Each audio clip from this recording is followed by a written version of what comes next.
Let's talk about post-ban list Mannadium with the meta changes coming, the ban list changes as well. And in this deck profile, I'm going to show an updated version of what I think is probably maybe the best version to play. We are running Handtraps. We're taking on the board breakers because of the scary decks at the top now, which is Labrynth, potentially branded, also Mannadium itself, and of course Fire King and Rescuers with the Wanted package. So I think this is a really interesting take on Mannadium. The strategy still remains the same. We're going to FTK them with a negate board, hopefully set that Archlord Kristya with the OTK, and hope that is enough for the win. So stick around and I'll show you guys the deck profile of what I think is the best version of Mannadium post January ban list. Let's get into it. Okay guys, so starting off with the monster lineup, we've got 3 Visa Starfrost. Even with all the changes to the deck, I still think you need to run 3 copies of this card. It's great to see Visa Samsara, but you want to see Starfrost so you can make your level 10 synchros. If you don't have Starfrost, you're not going to make them, and what's the point playing Mannadium? The next card I'm playing at 3 is also Mannadium Meek. Still have not gone back to the other tuners. My original idea was to actually play 2 Imaginings to see the Handtraps, but I didn't want to go crazy and add in more tuners. Kind of all you need, to be honest, just so you can make the big synchros, and you can make the level 2 and the level 4 into Trisuta into Amrita, which is full combo. I did cut down some of the ratios to make the deck 40 cards because I wanted the highest chance I could get of seeing those Handtraps. And if you see in my tier list video where we cover the ban list, Maze of Millenia, Phantom Nightmare, and what decks I think are likely to be on the ban list next because of how powerful they are, check out that video, and I'm basing a lot of this theory and this deck idea off of that ban list tier list video. And I do predict Labrynth to be one of the best decks. I want to go all in on countering the Wanted interaction, Runic Fountain interaction. The impact a content creator that one of YCS has is a big deal. So for that reason, I think Runic is going to take over. And we can see that in the meta trends in the prices of Runic cards. So that's why I've changed my deck list up for something a little bit more interesting, and I want to say a little bit more competitive as well. You know, if you enjoy playing Mannadium, you know, this is everything is still the same. We just added a different version to combat the meta. This is why I think is going to be a very solid version going forward, and I highly recommend trying this version out. I finally took Samsara down from 3 copies, and the main reason being, you know, he's a great card to see, but you really only want to see the rest of these cards. So for that reason, yeah, I decided to put Samsara down to 2.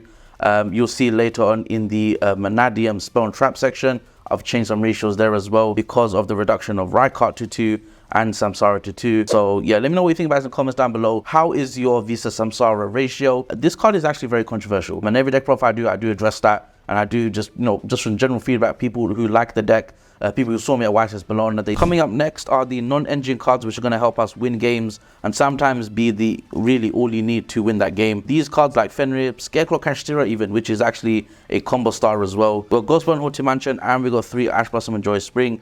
And I think together with these unique and interesting cards, I mean, Gospel is a brand new addition. Again, because of the ban list, you know, this is all because of the ban list changes, the meta changes, what we can expect to see. If you see my previous video, you know how enthusiastic I am about Archlord Kristya. This card is absolutely amazing. Depending on how badly you get drawn lockbirded, if you hard draw Kristya, if you get disrupted, if you get Nibiru'd, it doesn't matter. For some reason, summoning Kristya the manual way or using Shadow's Light is really, really easy. And I did a ton of test hands with this deck against disruption, you know, against players and stuff, just to see how consistent it is. And I mean, to my surprise, maybe it's because I've been piling the deck for so long, I think this is pretty good. Ghostbow is obviously the weird thing you can definitely take out, but I'm really preparing myself for Labrynth, Runic to still be a nuisance, the Wanted package to stop that. Of course, we can't forget Branded did not get touched on the ban list, and Branded is getting more popular. I mean, it's been taking over a lot more top spots in YCSs for good reason. So this is all preemptively getting ready for that deck, and Kristya answers them with Super Poly being very popular as well.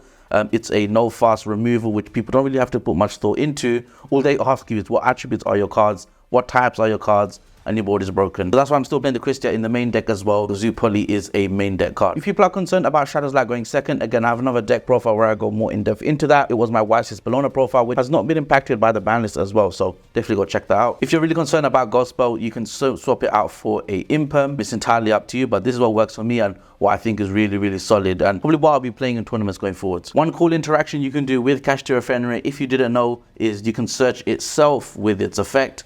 Activate Obsession to pop the Fenrir, search Calarium, and special the other Fenrir. People are not main decking Drawn Lockbird because of the meta impacts. It's a nice little tech you can do to keep Fenrir on board and secure that Calarium. Next up are the Visas Mannadium Spell trap cards. So let's go through the Scarecrow lineup first. That's 2 Primitive Planet Rhycophobia. We've got 2 Scarecrow Arrival. I really want to push this card to 3, but I think I could only do that in a pure Scarecrow deck, which, by the way, if you guys want to see, let me know in the comments down below. Yeah, we've actually cut our position down to 2, and what I end up doing is taking out 1 Rykart and 1 Samsara to make it make sense a little bit more. I'd rather have that first search be the most impactful thing it can be, which is Calarium search for the monster. And also the Banish to special effect with Calarium, I've noticed I'm not even using that much. I did put it down to 2 and I feel like this is okay. I really wanted 2 Imaginings, but I wanted to make sure I was playing 40 cards for this deck list. Point is, we want to move away from the board breakers and establish some nice hand trap disruption, which I don't think anyone will expect as well, which is the cool thing. And you can definitely go into a difficult matchup like the Labrynth, Fire King, Rescue Ace, knowing you have those hand traps to stop them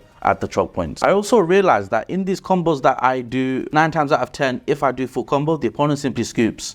And I feel like adding one more thing to that, just to make sure that they cannot play at all, is actually playing Reframing, which I'm not playing in this build. And let me know in the comments if you are playing Reframing. I know the trend now is saying that people don't play Dark Ruler. Why would you play Reframing? But to be honest, the one thing that outs the max board is droplets or kaiju. So if it's droplets, at least you have the Reframing to beat it.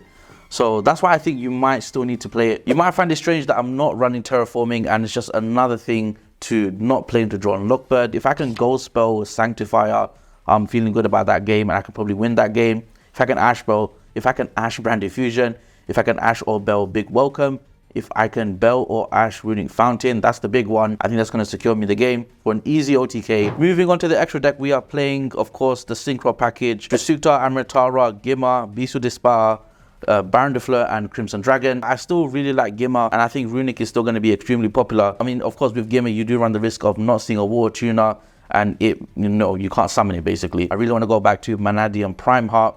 After playing the deck in Master Duel, I realized how powerful Prime Heart really is. I mean, Calarium and Visa Starfrost, or Calarium and a Tuner, equals like 12,000 OTK or 10,000 OTK with Prime Heart attacking 3 times, which is just crazy.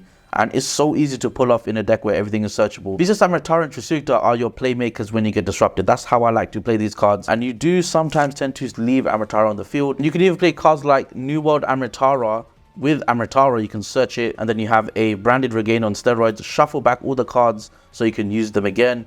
It's just another exciting thing that the deck can do that I don't think players are looking out for. A spell and trap a shuffler into the deck if we do run into that heavy Labrynth format. Maybe even we side deck that going first, and I feel like that will cause a lot of disruption for the Labrynth players. Moving on is the boring Link 4's access code Appaloosa. We started adding Nightmare Unicorn to secure that access code OTK. When you summon Vicious and access code, you actually only have 73 attack. But if you can get the Nightmare Unicorn set up with the Shroud, that's an easy OTK. This is, again, a fairly optimized deck now. No new cards are being released as far as we know. So for that reason, it is up to us to find something cool to run when we hand trap them, or even Ghost Spell the Bestials to protect our monsters in the graveyard so we can summon Vicious Shroud. That's quite a big one. And that being said, guys, let me know what you thought about it in the comments down below, and I'll catch you guys in the next one. Peace.